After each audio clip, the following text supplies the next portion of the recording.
Assalamualaikum warahmatullahi wabarakatuh. Kembali lagi di channel Radio Horor. Untuk kisah kali ini ada sebuah cerita yang ditulis oleh akun Twitter yang bernama @cikumunya. Dan untuk kisah yang akan saya bawakan kali ini yaitu sebuah kisah yang berjudul Sumiati. Sebelum kita masuk ke ceritanya, tekan dulu tombol like video ini dan jangan lupa tekan juga tombol subscribe channel ini. Dan nyalakan juga lonceng notifikasinya agar tidak ketinggalan cerita-cerita baru dari channel ini. Dan bagi teman-teman yang ingin membaca langsung, nanti silakan saja kunjungi linknya yang nanti akan saya sertakan di kolom deskripsi. Dan jangan lupa follow juga akun Twitter penulis. Dan seperti apa untuk kisah kali ini? Langsung saja kita simak berikut ini. Tidak ada yang tahu, tidak ada yang mau tahu, dan tidak ada yang membiarkanmu keluar hidup dengan membawa rahasia besar, bungkam. Diana mengemas barangnya cepat, melihat matahari yang semakin meninggi dan mobil yang sudah terparkir rapi di depan asrama. "Diana, cepetan, udah ditunggu, mobilnya sudah datang," kata Nina kesal. Diana pun tidak kalah kesalnya. Keberangkatan yang dijanjikan besok mendadak dimajukan tanpa sepengetahuannya. Diana memasukkan helai baju terakhirnya sebelum akhirnya menutup resleting tas, lalu menentengnya menuju ke mobil. Sesudah menaruh tas di bagasi mobil, Diana kembali masuk ke ruang tamu, menunggu Suster Mary datang. Saat Suster Mary datang, Diana, Nina, dan Susan mendekat. Tidak banyak yang Suster Mary katakan, hanya 2 kalimat. "Kalian datang sebagai tamu. Pastikan intitut dan tata krama dijunjung tinggi, yang sopan. Di sana, desa terpencil, jangan samakan dengan Jakarta. Di sana segala sesuatu lebih sensitif, yang hati-hati." Dua wejangan dari Suster Mary masih terdengar segar saat sopir mulai menjalankan mobilnya menjauhi asrama. Sebenarnya jika bisa memilih, Diana lebih suka ditugaskan di desa. Tempatnya ditugaskan tahun kemarin. Selain desanya yang padat penduduk, sinyal dan listrik juga lancar. Begitupun saat membutuhkan barang. Katanya desa yang akan kita datangi itu berbau mistis," kata Nina sambil memegang bahunya.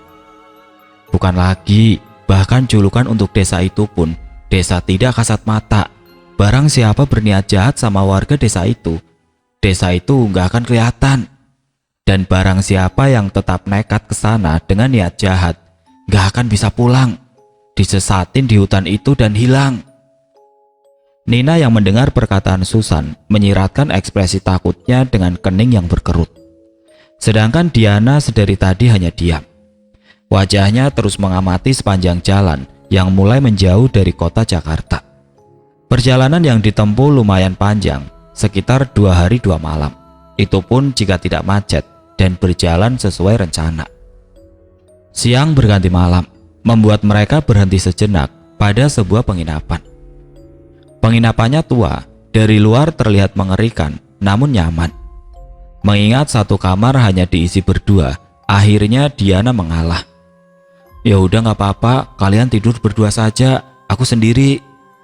Nina dan Susan mengangguk paham, lalu masuk ke kamar sebelah, begitupun Diana. Diana merebahkan dirinya di kasur. Setelah membersihkan diri, kembali teringat malam sebelum keberangkatannya. Diana merogoh sebuah kotak kayu yang bertuliskan aksara Jawa, kotak yang diberikan Suster Mary kepadanya. "Untuk berjaga-jaga," katanya. Sebagai seseorang yang tidak percaya hal mistis, kotak itu dimasukkannya lagi ke dalam tas tanpa pernah dibuka. Dari awal Suster Mary memberikannya kepada Diana pun, Diana sama sekali tidak tertarik. Baginya, sesuatu seperti jimat bukannya melindungi, tapi malah mengundang. Namun tetap dibawanya kotak itu, hanya supaya Suster Mary tidak tersinggung.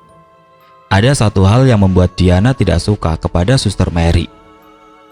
Sikapnya yang dingin seperti tidak memiliki ekspresi, juga sikap Suster Mary yang tidak suka dibantah. Namun apa jadinya jika tidak ada Suster Mary?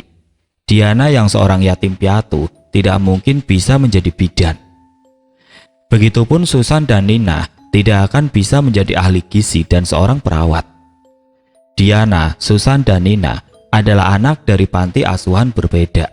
Mereka dipilih, dididik, dan diasuh untuk mengabdikan diri pada rumah sakit tertua di Jakarta. Itulah alasannya, mau mereka ditugaskan di pinggir jurang sekalipun, mereka tidak akan bisa menolak. Keesokan paginya, Diana, Susan, dan Nina kembali melanjutkan perjalanan. Jalan yang tadinya ramai berubah menjadi sepi. Di sepanjang jalan pun tidak ada kios ataupun toko. Yang terdapat di sepanjang jalan hanyalah pohon-pohon besar yang menjulang tinggi dan rantingnya menutup pandangan saat orang menengadah ke langit, membuat hari yang masih sore terlihat lebih gelap. Jalan yang tadinya mulus berganti dengan jalan berbatu. Saat itu jam sudah menunjukkan pukul 19.14. Pada jam 8, mobil berhenti di suatu rumah kayu. "Neng, semua tidur di sini malam ini. Besok baru Neng semua diantar untuk masuk ke desa itu. Desanya ada di balik bukit itu." Diana memandang arah tangan Mang Yayan yang menunjukkan pada sebuah bukit. "Itu mah gunung atuh Mang," kata Susan. "Mau itu gunung atau bukit, yang pasti desanya ada di baliknya. Neng istirahat yang cukup. Besok pagi-pagi buta, Neng semuanya diantar ke sana, biar sampai sana nggak kemalaman," kata Mang Yayan dengan mimik muka serius. "Emangnya kalau kemalaman kenapa Mang?" tanya Susan penasaran. Mang Yayan mengernyitkan dahi sebelum akhirnya menjawab. "Kalau kemalaman, desanya nggak kelihatan," kata Mang Yayan setengah melotot. "Kan pakai senter Mang," kata Diana acuh. Mang Yayan hanya menggelengkan kepala menanggapi perkataan Diana. "Neng jangan kebanyakan ngelamun," kata Mang Yayan menyentuh bahu Nina. Diana baru sadar jika sedari tadi Nina hanya diam tidak bersuara. Iya Mang," kata Nina pelan. "Kamu kenapa nak? Gak enak badan?" tanya Susan khawatir. "Iya, rasanya aku masuk angin San," kata Nina sembari memegang perutnya. "Ya udah ayo masuk, istirahat. Kita masuk dulu ya Mang," kata Diana. "Mangga," kata Mang Yayan. Setelah menurunkan semua barang, Mang Yayan pamit meninggalkan Diana, Nina, dan Susan di ambang pintu rumah. Diana mengetuk pintu beberapa kali sampai akhirnya pintu terbuka, menampakkan seorang perempuan parubaya. Perempuan itu bertubuh ringkih dengan rambut disanggul dan mengenakan kebaya. "Mangga Neng," kata perempuan itu halus, membawa Diana dan yang lain pada tikar yang di tengahnya sudah terdapat 4 teh panas. Setelah duduk, Diana memberanikan diri bertanya. "Habis ada tamu Bu?" tanya Diana. "Kalian tamunya," kata perempuan itu. Diana mengernyitkan dahinya. "Kok pas kali tehnya sudah disediakan?" kata Diana melihat teh yang masih mengepul. Perempuan itu tersenyum simpul, namun tidak ada kerut di sudut matanya. Matanya pun kosong. "Saya sudah tahu kapan kalian akan datang. Saya juga tahu kalau teman kalian ini sedang gak enak badan," katanya masih dengan senyuman itu. "Nama saya Lasmini." Kerut masih jelas di dahi Diana, namun disingkirkannya setumpuk tanya di kepalanya. "Saya Diana, ini Susan, dan yang gak enak badan itu namanya Nina." Lasmini mengangguk. "Diminum, mumpung masih panas." Susan menatap Diana. Mungkin sama bingungnya dengan Diana, namun karena tidak enak hati, Diana mengambil teh itu lalu meminumnya. Diikuti Susan, lalu Nina. Tidak ada yang aneh dari teh itu, sama saja dengan teh-teh yang lain. Setelah meneguk teh, Diana dan yang lain diantar ke tempat tidur. "Mbak Diana," panggil Lasmini. "Iya?" "Saya cuma mau pesan, waktu besok kalian di hutan, jika ada yang manggil, jangan pernah dijawab." "Maksudnya gimana Bu?" Bukannya menjawab, setelah mengatakan hal itu, Lasmini pergi begitu saja. Diana yang tadinya hanya bertanya-tanya, kini menjadi semakin penasaran. Dari tragedi teh, lalu jangan menjawab saat dipanggil. Walau dipikirkan berkali-kali, maksud dari perkataan Lasmini masih sukar dimengerti oleh Diana. Ayam berkokok bising sekali. Diana mengucek matanya agar lekas terjaga. Dibangunkannya juga Susan yang memunggungi Diana. "San, bangun." Susan mengerjap-ngerjapkan matanya. "Nina mana?" tanya Diana. "Loh, tidurnya kan di sebelah kamu," kata Susan parau. "Loh, terus di mana? Di kamar cuma kita berdua loh," kata Diana bingung. "Alah, palingan pipis." "Nina itu penakut, gak mungkin pipis tanpa ngebangunin salah satu di antara kita." "Tahu ah, dia juga bukan bocah lagi." Diana bangun dari tempat tidur. Perasaan tadi ayam udah berkokok, tapi masih gelap. Diana menuju ruangan dengan tungku yang menyala, sedangkan Nina duduk di depan seperti sedang menghangatkan diri. "Gimana, Nduk? Gimana rasanya pulang?" Diana mengernyitkan dahi, tidak mengerti apa yang dikatakan Nina. "Kamu ngomong apa sih, Nak?" "Tok tok tok tok." "Neng, Neng." Diana memandang ke arah suara sampai saat Diana kembali memandang ke arah tungku. "Semua ini gara-gara kamu. Mati kamu, Sumiati."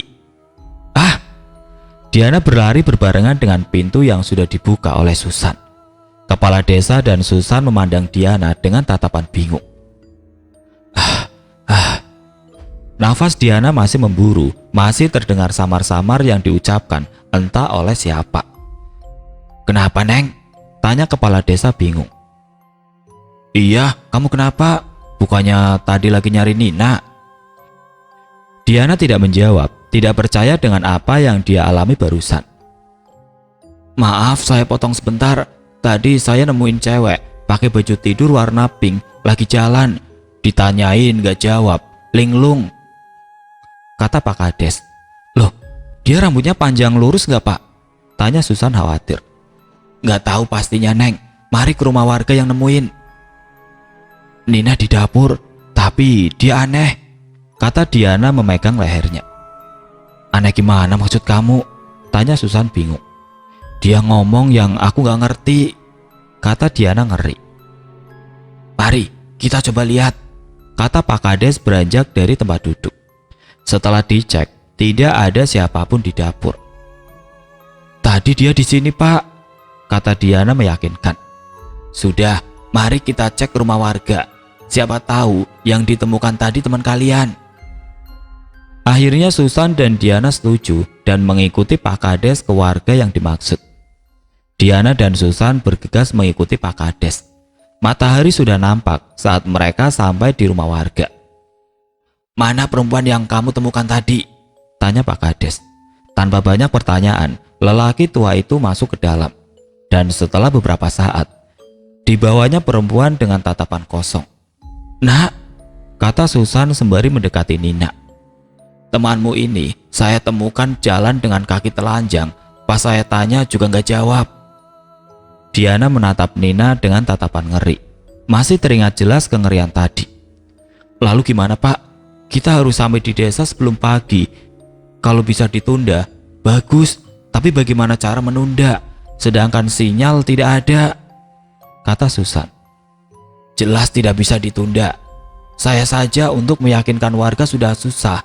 Bagaimana kalau sampai ditunda?" kata Pak Kades. "Susah gimana, Pak?" tanya Diana. "Mereka lebih percaya sama dukun daripada dengan tenaga medis," jawab Pak Kades. "Mending jenengan bawa saja ke Ndoho. Siapa tahu bisa ditangani dengan cepat. Matahari semakin tinggi, Pak Kades. Bahaya buat mereka kalau sampai kemalaman," kata lelaki tua itu khawatir. "Baik, begini saja. Kita ke Pak Ndoho. Kita tanya bagaimana baiknya," kata Pak Kades. "Siapa Pak Ndoho?" tanya Susan. "Sudah, kalian ikut saja. Susah menjelaskan pada kalian yang tidak percaya." Susan menurut. Diana pun sama. Tidak ada lagi pertanyaan yang diajukan oleh mereka.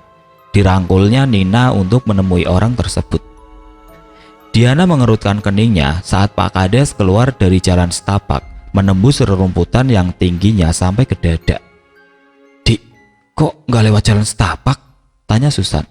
"Mungkin jalan pintas," jawab Diana mencoba berpikir jernih. Diana memandang lelaki tua yang merangkul Nina. Tatapannya bertemu dengan tatapan Nina yang dari tadi melihat ke arahnya sembari menyeringai. "San, apa bener Nina dari tadi ngeliatin aku?" tanya Diana merinding. "Enggak kok," kata Susan melihat ke arah Nina. "Tapi dia lagi ngeliatin aku, San," kata Diana memandang ke arah Nina. Susan tidak menanggapi Diana, tetap fokus ke punggung Pak Kades agar tidak ketinggalan melihat rumput semakin panjang. Pak Kades berhenti pada rumah panggung dari kayu. Rumahnya benar-benar terpencil, sama sekali tidak ada tetangga, dan di sekelilingnya ditumbuhi bambu kuning, dengan pohon beringin tepat di belakang rumah itu. "Astaga," kata Diana memikirkan siapa gerangan orang yang mau tinggal di rumah itu. Daripada rumah, itu lebih terlihat seperti sarang setan. "Pak, Pandoho, Pak!" teriak Pak Kades dari bawah rumah. Deret. Suara derit pintu membuat semua mata terfokus pada rumah tersebut. Dari dalam keluar seseorang dengan baju serba hitam dengan udeng di kepalanya.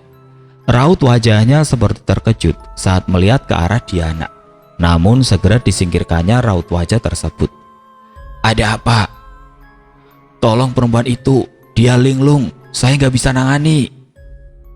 Pandoho manggut-manggut mengamati Nina sebelum akhirnya menyuruh masuk. Dari dalam saja bau dupa sudah sangat menyengat, mengingatkan Diana pada bau kamar Suster Mary. "Duduk." Semua menurut, duduk bersila berhadap-hadapan dengan Pak Doho. Namun, ada hal yang membuat Diana sedari tadi risih. Perasaan yang linglung itu Nina, namun sedari tadi, tatapan Pak Doho berfokus pada Diana. "Gimana Sum, rasanya pulang?" kata Pak Doho. "Maksudnya gimana Pak? Saya Diana." Pak Doho menatap Diana lekat, namun tidak melanjutkan kata-katanya. "Doho, jangan bertele-tele. Anak-anak harus sudah sampai ke desa sebelum malam. Anak-anak ini cuma wadah, badannya lemah, jadi gampang buat dimasukin. Kalian sudah ketemu Lasmini?" "Sudah Pak," kata Susan. Pak Kades dan lelaki tua itu menatap kaget ke arah Susan yang menjawab tanpa beban. "Lasmini?" tanya Pak Kades ke Pak Doho. "Sepertinya dia datang untuk memperingatkan, seperti 20 tahun silam," kata Pak Doho menatap Pak Kades dengan tatapan penuh arti. "Bohong kamu," kata Pak Kades dengan tatapan tidak percaya. "Anak itu pulang Kades, kembali ke kejadian 20 tahun silam. Anak linglung itu hanya wadah, semua akan terjadi kembali," kata Doho dengan wajah prihatin. Diana tidak mengerti tentang apa yang dibicarakan, Susan pun sama. Yang bisa Diana tangkap adalah pernah ada kejadian besar 20 tahun yang lalu, dan ada hubungannya dengan Lasmini. "Mau tidak mau, anak ini harus ke sana," kata Pak Kades mantap. Kades, tidak berubah," kata Pak Doho. Namun paham dengan perintah Pak Kades, Pak Doho menyuruh lelaki tua itu untuk mendekatkan Nina. Dipegangnya kepala Nina dengan bibir yang terus bergerak, seperti tengah melafalkan mantra. Anak kirek, arep dolan karo aku Nina meracau dengan intonasi tinggi, namun bahasanya sama sekali tidak dimengerti oleh Diana.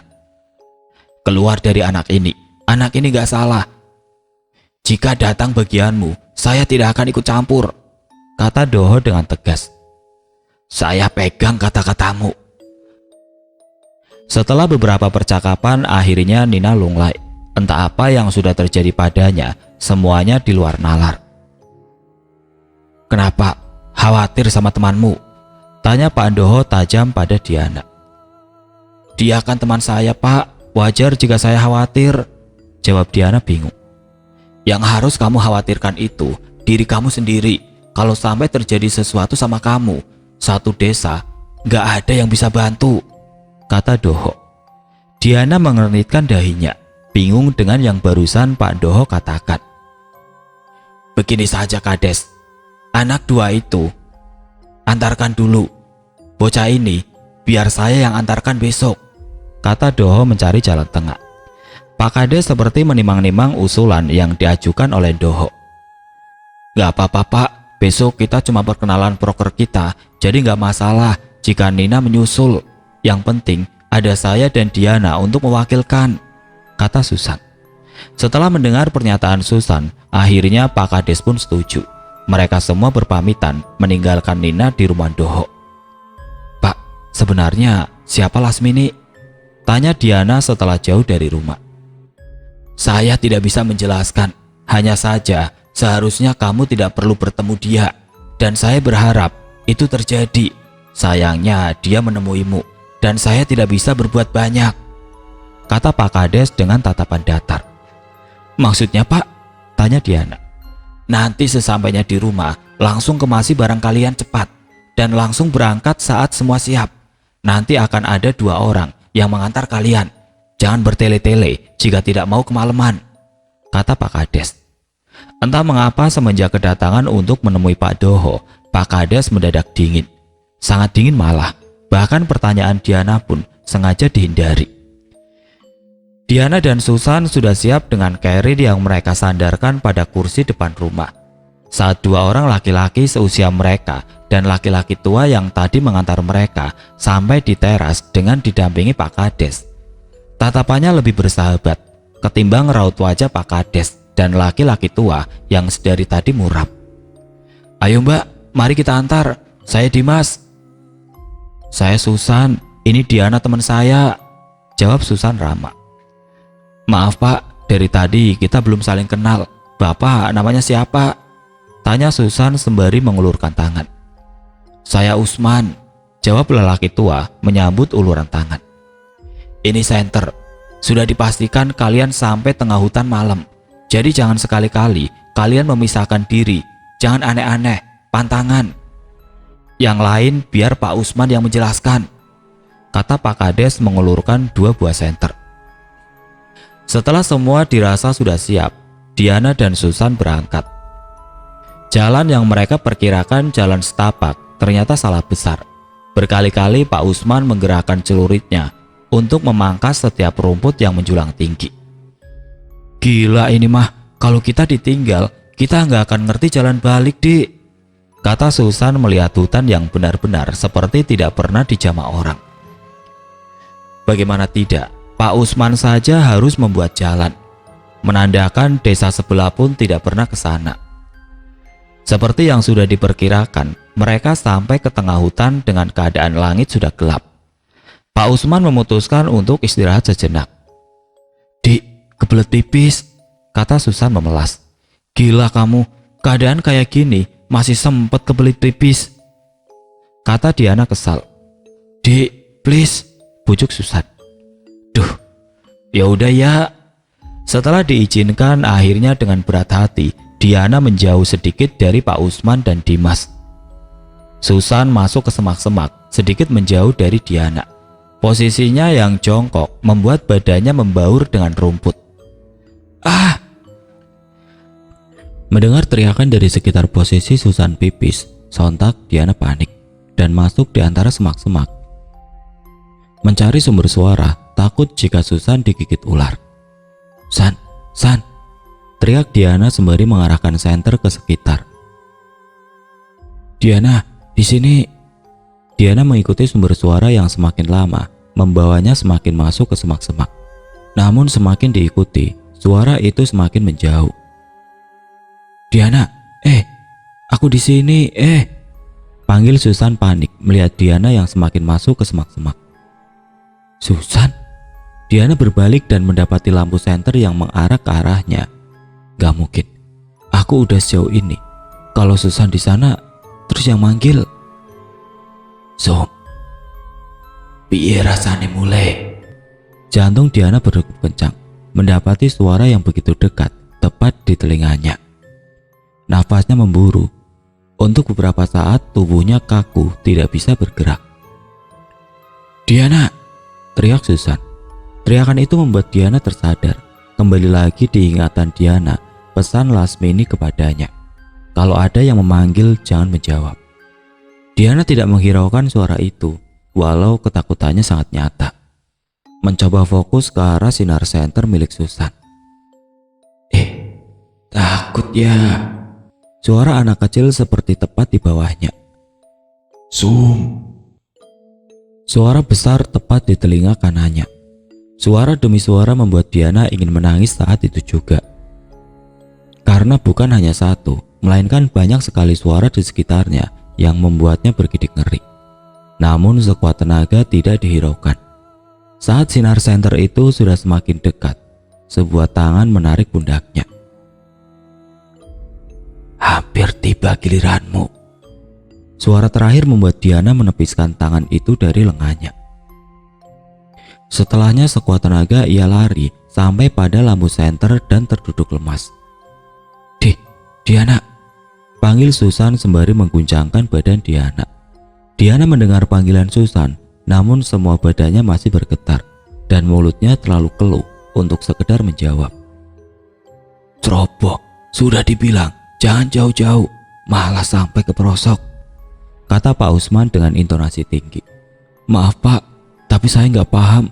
Pak Usman bilang apa? Kata Susan menunduk. Apa sih Pak? Orang ketakutan kok malah dibentak-bentak. Jawab Dimas sembari membantu Diana berdiri. Kita lanjut perjalanan. Jangan ada lagi yang mau pipis dan sebagainya. Kalau kalian bergegas, sebelum tengah malam kita sudah sampai ke desa. Kata Pak Usman enggan mengulang kata-katanya. Bergegas mendahului Susan dan Dimas dan membopong Diana. Dan benar saja, sebelum tengah malam, walau berjalan pelan, Susan, Diana dan yang lain sudah sampai di gerbang desa dengan selamat. Desa Rawateluk, tertulis di gapura bagian depan. Diana berjalan paling akhir saat memasuki desa tersebut, mengumpulkan hal-hal yang mengganjal sepanjang perjalanannya ke sini. Semenjak Mang Yayan mengantarkannya ke desa ini, semua seakan menyudutkannya. Lasmini yang memperingatinya, Nina yang mengatakan hal aneh dan menatapnya tajam. Orang-orang yang terus menganggapnya sebagai orang lain dan mendadak dingin setelah mengunjungi Pak Ndoho. Sum, siapa Sum? Tanya Diana dalam hati. Kenapa aku yang disuruh hati-hati oleh Pak Ndoho? Kenapa harus aku yang menunggu giliran? Semua pertanyaan itu bergumul tidak kunjung menemukan jawaban. Mata Susan menyapu sepanjang jalan yang gelap, mencoba mengingat setiap jalan yang dia lewati. Dibandingkan memikirkan kejadian-kejadian ganjal, Susan lebih memilih mengamati keadaan. Sampai akhirnya mereka berhenti tepat di sebuah rumah kayu. Rumahnya sangat besar dan terkesan seperti aula desa. Namun terkesan sangat kuno jika dibanding desa-desa yang Susan dan Diana pernah tinggali. Dulu ini rumah sepuh desa. Setelah orangnya meninggal, ini dijadikan tempat tinggal untuk tamu, kata Usman singkat. Jadi sempat ada yang datang Pak? Tanya Susan. Kalian yang pertama, kata Dimas yang langsung mendapatkan tatapan tajam dari Usman. Tidak penting siapa yang pernah tinggal di sini atau tidak pernah ditinggali sekalipun, selama ada tempat berteduh, saya rasa itu sudah cukup. Susan merasa Pak Usman sedang menyembunyikan sesuatu, namun Susan sendiri enggan menanyakannya. Pesan saya, di sini orangnya sangat tertutup dan sangat sensitif. Mohon untuk menjaga tutur kata dan sopan santun. Dengan begitu, kalian datang dengan selamat, pulang pun utuh. Setelah mengatakan itu, Pak Usman merogoh sesuatu di bawah keset. Dan setelah mendapatkannya, Pak Usman bergerak ke arah pintu. Dan dipergunakannya barang itu tadi untuk membuka pintu. Emang nggak bahaya Pak kalau kuncinya ditaruh di bawah keset? Rumah sebesar ini, apa nggak takut kemalingan? Tanya Susan penasaran. Ah, nyuri saja kalau mau, tapi jangan berharap bisa pulang utuh. Kalau nggak bagian tubuh kalian yang jadi ganti, ya separuh waras kalian yang diambil. Kata Usman mencoba menahan tawanya, yang membuat Susan semakin yakin ini bukan saja tidak beres, namun juga membahayakan. Mbak Susan, kata Dimas di belakang Susan, membuat Susan menoleh ke arahnya. Apa? Tanya Susan dengan suara yang sangat kecil. Dimas tidak menjawab, namun setelah menjajarkan langkah kaki, dia menyelipkan selembar kertas pada Susan, yang langsung digenggam dan dimasukkan ke saku celana. Jadi di bawah ini adalah aula, dapur terpisah tepat di belakang, dekat dengan kamar mandi. Sedang kamar kalian berada di lantai kedua, kata Usman sembari menunjuk ke arah yang dimaksud. Jadi penjelasan progres besok di bawah ini, Pak? Tanya Susan. Betul, besok kalian bertemu dengan Pak Kades di desa ini.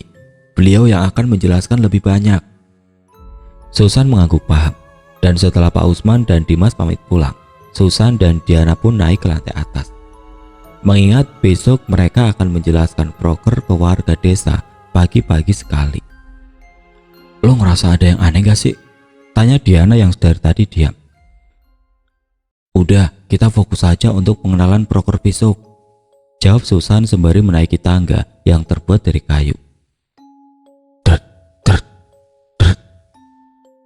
Suara itu terasa sangat nyaring saat Susan dan Diana menaiki tangga yang terbuat dari kayu.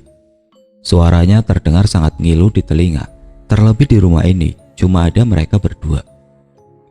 Sampainya di atas, dret, dret. San, bukannya di rumah kita cuma berdua? Tanya Diana. Jangan menoleh ke belakang, kata Susan dengan nada bergetar. Diana mengangguk paham mengamati setiap kamar. Mata Susan tertuju pada kamar yang pintunya terbuka. Sekuat tenaga ia berlari sembari menggandeng tangan Diana, memasuki kamar itu dan menutupnya rapat. Nafas Diana memburu saat dirinya berhasil masuk ke kamar. Gila, kata Susan mengelap keringatnya. Seisi rumah terang, namun suasananya sangat mencekam.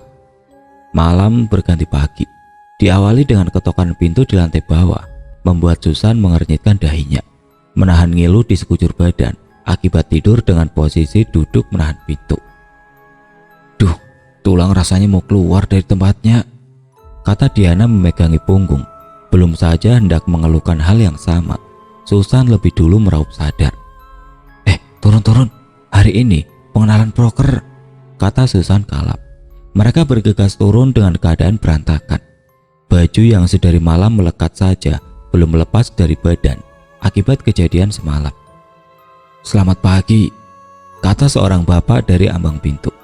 Pagi Pak, maaf kita belum siap-siap, tapi bukannya nanti acaranya jam 9 pagi. Maaf, ini saja matahari masih malu-malu, kata Susan sungkan.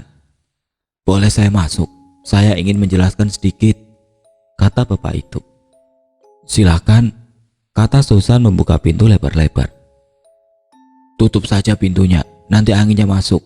Masih pagi, jadi masih dingin, kata bapak itu dengan senyum ramah. Diana mengamati bapak-bapak itu dengan seksama, seperti pernah melihatnya, namun terlihat samar-samar. Susan menutup pintu pelan. Memang benar udara dari luar sangat dingin. Terlebih matahari saja masih malu-malu menampakkan diri. Perkenalkan, saya Bowo. Saya kepala desa di desa Rawatelu ini, kata beliau sembari mengulurkan tangannya. Saya Susan, saya Diana. Langsung ke intinya saja. Saya mau menyampaikan larangan-larangan di desa ini, jadi tolong disimak. Yang pertama, semua aktivitas harus selesai sebelum tengah malam. Kalau ada yang manggil dari belakang, jangan pernah dijawab atau menoleh ke belakang. Yang ketiga, jangan mindahin atau nginjak sesajen, pamali. Dan yang paling penting, jangan ikut campur urusan warga desa. Itu saja yang saya sampaikan. Saya mau pamit. Kalian segeralah bersiap-siap. Nanti anak saya akan datang membawakan makanan, kata Pak Bowo bangkit dari tempat duduk. Belum sempat Susan menimpali, Pak Bowo mengisyaratkan untuk diam. Bingung juga sebenarnya dengan pembawaan beliau yang terburu-buru. Senyum ramah di awal kedatangannya pun menjadi pandangan seperti orang yang tidak nyaman. Lo ngerasa gak sih San? Ini itu gak wajar, kata Diana frustasi. Terus lo mau pulang menembus hutan terus dimakan macan? Atau pulang selamat? Utuh tapi hilang separuh warasmu. Ingat, kita udah terlanjur masuk, kata Susan tidak kalah frustasi. Diana duduk sembari menutup mukanya. Kata-kata Susan memang ada benarnya. Nggak bisa sembarangan keluar dari sini, mengingat jalan yang dilewatinya semalam terlalu susah untuk diingat. Apalagi hal yang ada di dalam hutan itu sendiri, membayangkan saja membuatnya merinding. Mandi, kata Susan. Ah, tanya Diana tidak mengerti. Kamu mau ketemu sama warga desa dengan keadaan kucel. Bangun dan mandi, habis itu baru kita pikirkan lagi apa yang harus kita lakukan, kata Susan tegas. Diana memandang Susan dan mengangguk. Mau bagaimanapun juga, mereka adalah pelayan masyarakat. Dalam keadaan apapun, tugas selalu harus diutamakan. Sepertinya itu juga menjadi pengalih fokus sesaat agar tidak terus-menerus diliputi rasa takut. Ada sinyal gak? Tanya Susan sembari mengeringkan rambut. Kamu masih mikir di desa ini ada sinyal? Tanya Diana jengkel. Ya udah, cek data-datanya. Mana lagi anak Pak Kades yang mau bawa makanan? Kata Susan sembari memegang perut. Tok tok tok. Susan bergerak cepat ke arah pintu lalu membukanya.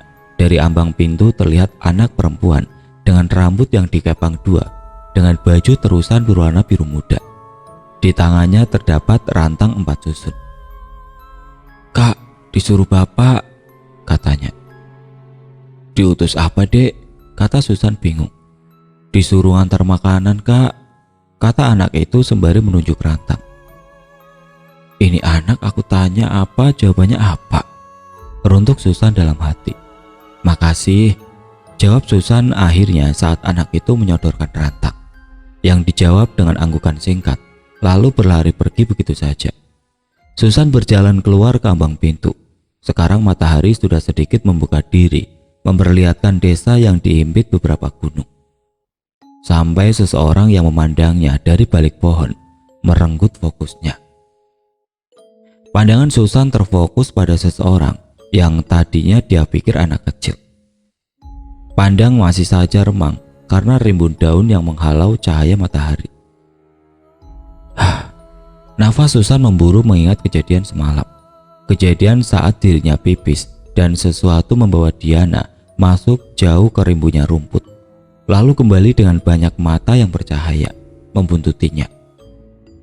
Gak mungkin sampai sini, kata Susan tidak percaya.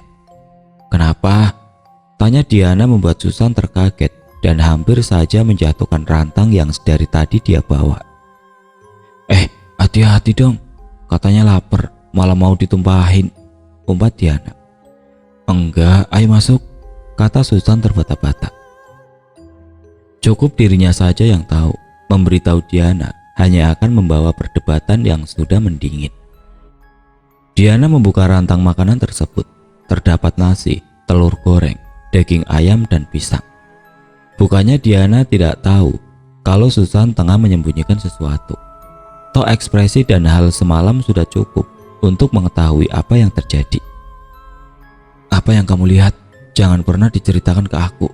Toh yang diincar aku, bukan kamu, kata Diana sembari menyendokkan nasi dan lauk untuk Susan. Dik, kata Susan ingin menyangga. Jangan disangga atau menghiburku. Aku sudah cukup lama mengabdi ke rumah sakit sialan itu. Aku dan kamu pun sering datang ke desa-desa. Tapi yang seperti ini bukannya hanya di desa ini, kata Diana dengan emosi yang ditahan. Sebelum datang ke sini, aku dikasih jimat. Kamu, Nina, enggak kan? Cuma aku. Sudah jelas, Suster Mary tahu tempat ini membahayakan. Tapi dia tetap ngirim aku ke sini. Untuk apa? Jelas untuk uang dari pemerintah. Kalau proker jalan, nama rumah sakit dan uang masuk. Kita. Tinggal nyari gantinya kalau sampai kenapa-napa. Diana merasakan bukan hanya ketakutan, namun amarah dan jengkel menjadi satu, menyeruak di dada hingga menimbulkan sesak. Susan menunduk. Sebenarnya sedikit terperangah mendengar Suster Mary memberikan jimat. Seakan kejadian ini sudah diperkirakan. Makan, kata Diana dingin. Makan selagi sempat, orang sakit gak akan berguna di pelayanan hari ini, kata Diana memasukkan suapan nasi tanpa merasakan rasa dari masakan itu sendiri. diikuti Susan yang memasukkan suapan nasi dengan pandangan kosong. Jam sudah menunjukkan pukul 10 pagi, namun yang datang tidak lebih dari 8 orang. Padahal jika ditotal ada sekitar 50 kepala keluarga. "Maaf ibu, bapak, ini yang lain pada kemana ya?" tanya Susan mencoba ramah. "Di sawah, di kebun, di rumah. Di sini yang percaya dokter cuma sedikit. Yang lain kalau sakit, ya eyang kakung," kata seorang ibu yang tengah hamil besar. "Us, jaga mulutmu itu," kata lelaki di sebelahnya. Susan mengamati, sepertinya eyang kakung yang dimaksud itu seperti Pak Ndoho. Eyang kakung itu siapa ya?" tanya Susan mencoba mengulik. "Sesepuh desa sini," kata bapak itu menepuk paha istrinya saat hendak menjawab. Dari sekian orang, baru Pak Sutri ini yang berbicara satu sama lain, tidak menggunakan bahasa daerah. Dan dari pakaiannya, seperti mereka orang kota. "Baik, langsung kita mulai saja ya Pak, Bu. Nanti bisa minta tolong untuk disebarkan ke yang lain saja," kata Diana mendahului. "Perkenalkan, saya Diana, saya bidan. Jadi jika ibu atau istri dan warga yang lain merasakan keluhan seputar kehamilan atau mau konsultasi program kehamilan, segalanya yang berbau itu bisa langsung konsultasi ke saya ya Bu, Pak," kata Diana. Saya Susan, saya di bidang kesehatan. Saya setiap minggunya akan membahas pola hidup, kesehatan pangan, kesehatan lingkungan dan lain-lain," kata Susan singkat, sekaligus menjelaskan prosesi Nina sebagai perawat dan alasan kenapa Nina belum bisa memperkenalkan diri secara langsung. Setelah selesai membahas proker, Diana naik ke atas.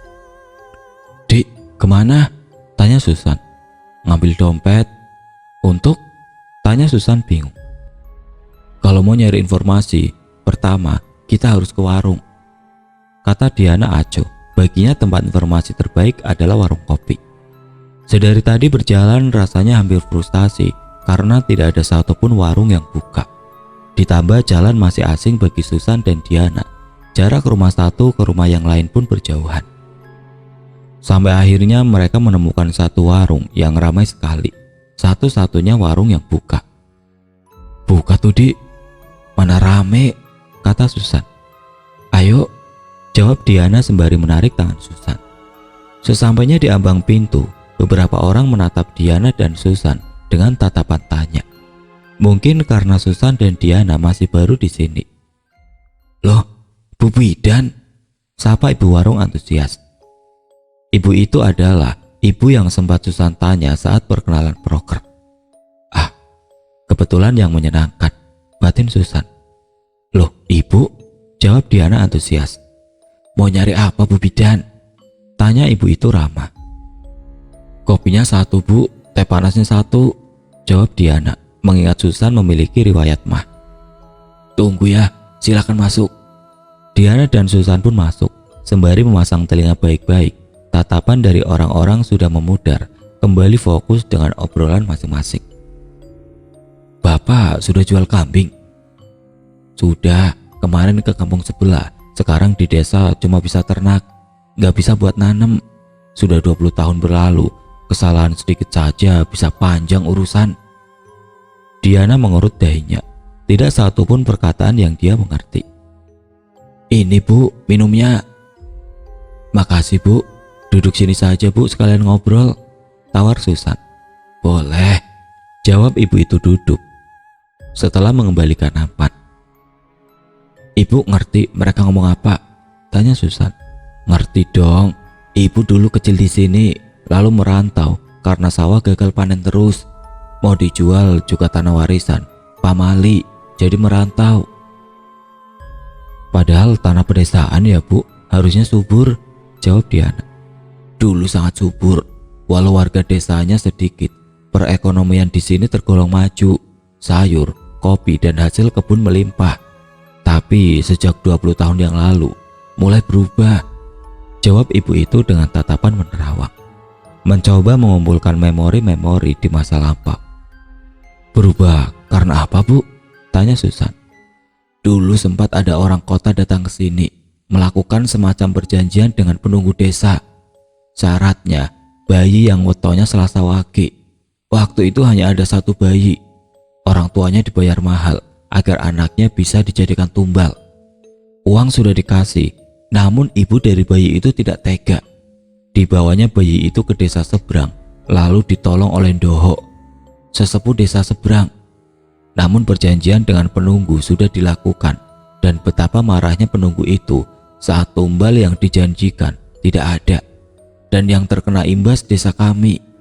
Hasil panen selalu buruk, padahal sudah kita usahakan untuk mengganti tumbal itu dengan hewan ternak.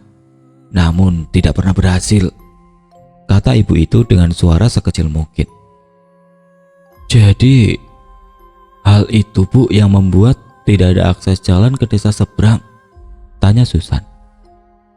Benar, saat itu semuanya marah, walau sebenarnya bukan salah desa seberang, melainkan salah orang kota dan sesepuh desa kami. Namun orang kampung dihasut. Kalau bayi itu jadi ditumbalkan dan tidak dibawa kabur, sudah pasti panen desa kita semakin besar. Toh penunggu desa yang menjaga desa kita dari dulu. Begitu kata sesepuh desa kami. Lalu kabar ibu bayi tersebut bagaimana Bu? Tanya Diana. Dipasung warga hingga tewas, sedang suaminya dijadikan ganti tumbal. Namun bukannya senang, penunggu desa bahkan semakin marah. Anak itu sudah ditandai, nasib baik jika anak itu jauh dari desa. Tapi kalau sampai kembali, sudah dipastikan dia tidak akan selamat. Kalimat terakhir seperti menusuk jantung Diana. Jika memang benar yang ada di kepalanya, nasib buruk sudah ada padanya. Jangan kamu teruskan cerita itu, Sri. Anak itu tidak perlu tahu, kata laki-laki tua dengan tatapan tajam. Ibu itu kaget, lalu menunduk ke lelaki tua itu. Maaf Mbah. Eyang Kakung, kata lelaki tua itu. Maaf Eyang Kakung, jawab ibu itu gemeteran. Sebelum akhirnya pergi. Sudah tahu kan, kamu sudah ditandai, jadi lebih baik diam dan jangan sampai warga desa tahu. Karena kalau mereka tahu, habis kamu Sum. Biadab, kata Diana dingin. Matanya memanas, mengetahui bahwa dia sudah disambut oleh penunggu di desa ini.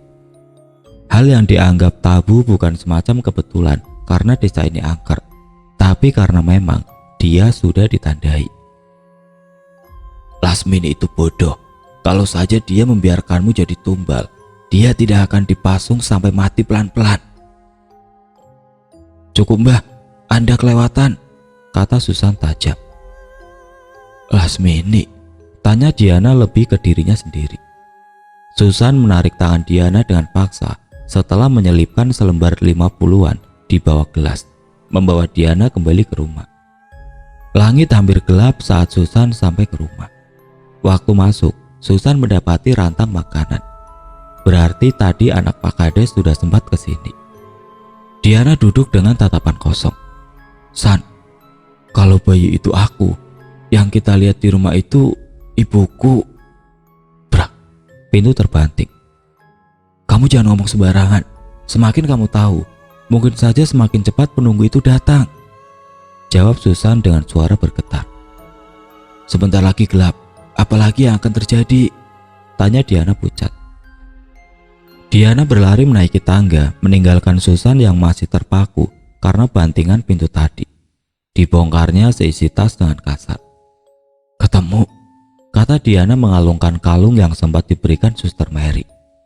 Dik, teriak Susan dari lantai bawah, membuat Diana buru-buru menuruni anak tangga. Namun betapa terkejutnya Diana saat separuh anak tangga dia turuni. Terlihat sosok besar tinggi dengan rambut menjuntai sampai ke tanah. Tangannya mengulur ke kepala Susan, menjambak sebagian rambutnya, lalu mengangkat rambut itu sampai kaki Susan tidak menapak ke tanah.